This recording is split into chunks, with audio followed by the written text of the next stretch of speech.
Welcome to another episode of iPrint 3D. Today's episode is sponsored by Tango from Voxeldance. Tango is a slicer software that helps beginners and experts alike to navigate the world of 3D printing. With built-in preset parameters and presets that actually work, even beginners can start to print with just one click. Check it out today at voxeldance.com/tango or see the link in our video's description.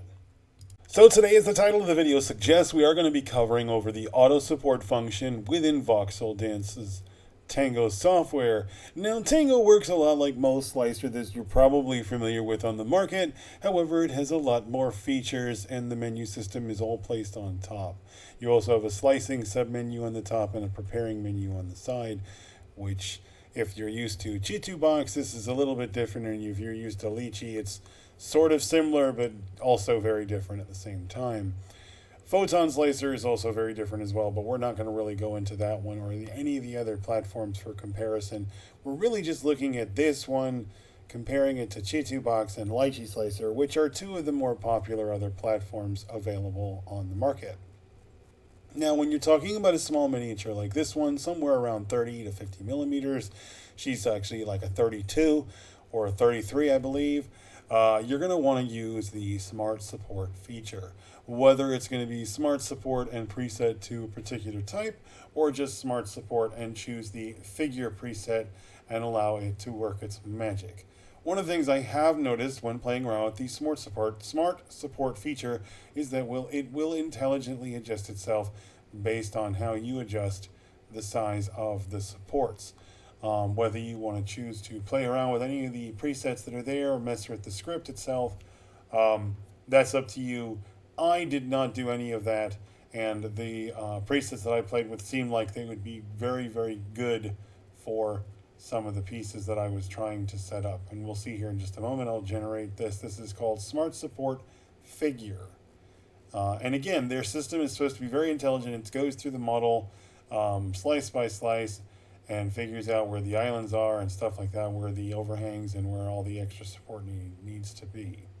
So based on this structure, it builds a little shell cage, and then you have these little points at the bottom, at the feet, which are pretty well uniform. Then you got a nice support structure as you go up there, connected to the gun, the other side there where the hand is, the finger, all that looks pretty good. That's all very solid. Now, we could try this on the 50 millimeter side, but I think that's actually a bit too big. But you'll see the difference. We'll demonstrate that too. And you can also try the Smart Support 30 millimeter size, as we tried. This is just Smart Support Figure. Now, with the Smart Support system, one of the things I did notice is that it does seem to change based on the size of the object you put into it. I did actually test quite a few STL files, and it does seem to intelligently adjust itself based on what it's trying to support. So it does seem really very, very highly intelligent. I haven't messed with it enough to say how intelligent it is, but I think it's got a lot of potential here in the software world for slicers and for working with 3D printing, for sure. Definitely a lot of features. Definitely seems like it does auto supporting way better than most of the other software I have seen that just does auto supporting. Whereas in Lychee, I have to spend time refining what gets supported because it's usually never enough, or it's just not where it needs to be, or islands definitely need to be caught and verified and things like that. So as you can see here, we switched this to the miniature 30 millimeter size, and now you can see how the bars and stuff get smaller, but the cage and everything else around the miniature gets a little bit more intricate. There's more support bars itself. Everything is just more. It's just more of everything. Because it's smaller, I think the system is then compensating for the size of the supports being smaller, and it's trying to make sure that it has enough connections to the print to make sure that it's going to come out good and solid. And then, of course, you can, like I said, you can try the 50 and go up to a higher setting. And you'll see now that it's at a higher setting, it's going to actually take away quite a lot of supports, and it's going to be a lot less busy going on. And again, I mean, you can experiment with different sizes and see what works better. I mean, I'm always the fan of over supporting, but I also like it to be easy to remove, especially for miniatures.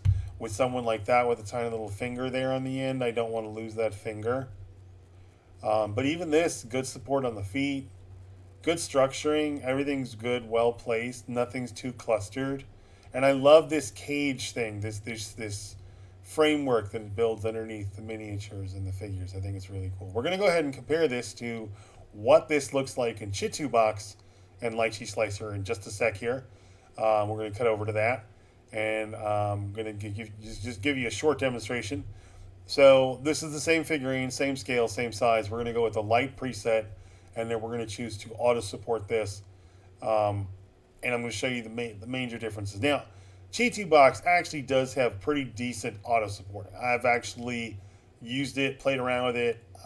When I was a beginner in printing, I found that there was a lot that it could do in the auto supporting realm that Lychee Slicer just doesn't have a good time with. I'll show you guys here in a sec. There's your auto supports. Now, they're not as clustered, they're not as deep. You definitely don't have as many points. You don't have as many bracings and things like that. Not as heavy. Now, you can adjust that. You can adjust the heaviness. You can adjust the congestion of how much Chitu will actually put the supports down. But the feet aren't supported enough. In my opinion, that I think you'd lose the feet would pancake a bit, I think. And just a few extra supports. Not crazy, but pretty decent, actually. I think maybe I'd spend maybe 10 minutes on that, check my islands, and I'd be done. But that's Chitubox. So we're going to go ahead and cut over and show you how Lychee Slicer handles the same file. Just show you the immense difference between the slicers and how these auto supports actually are different and why Tango is so different. And I'm not just saying that because this is a sponsored video. Tango is very different. It handles the auto supporting differently than anything I've used. Now again, on this, I'm using my lights, and we're using an auto support structure. Yeah, it's actually not too dissimilar from the way Chitubox actually did the supporting. Still, the feet aren't supported well enough, in my opinion. I think you need to cover that shape to make sure that doesn't pancake. Not as enough supports there on the weapon. The arm there probably needs a little bit more, and probably adjustment on the finger, just to make those mini supports as a fan rather than that, because I think otherwise you're going to snap that finger off. Without even thinking about it, you might do it anyway, but that finger is going to be super small. If you look at the tip there, the fingertip is actually as small as the tip of the support. So it is 0.22 millimeters. It's a very small fingertip. So as you guys can see, the difference between the supporting structure there, Chitubox and Lychee Slicer do not do auto supporting the same way as Tango.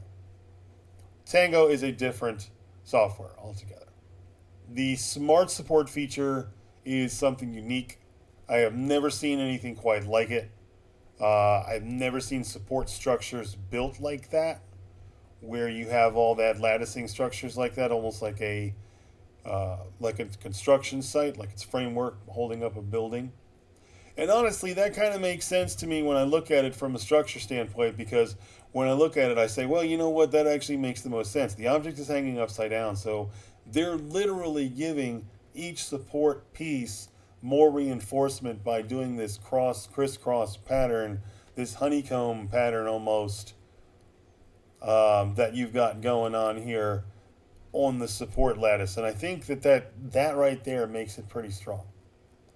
I have used this to print, and I have printed a couple minis, and we'll be posting a few pictures of some of the results of some of our print work from Tango on our Instagram page. Be sure to check it out. The link is always in our description. And we'll show you guys how those prints come out. But for the most part, everything I've seen that comes out has looked really good. We haven't had any problems with any of the print work. The auto supporting does function. The auto supporting works very well. And we get good quality printed results out of it. There was one instance where some of the auto supporting itself, where the supports actually kind of failed on themselves, but funnily enough, the print actually survived. So it's almost as if there is enough redundancy there to kind of help it along. Anyway, that's all for Tango episode 1. See you guys for episode 2. Thanks so much. See y'all soon.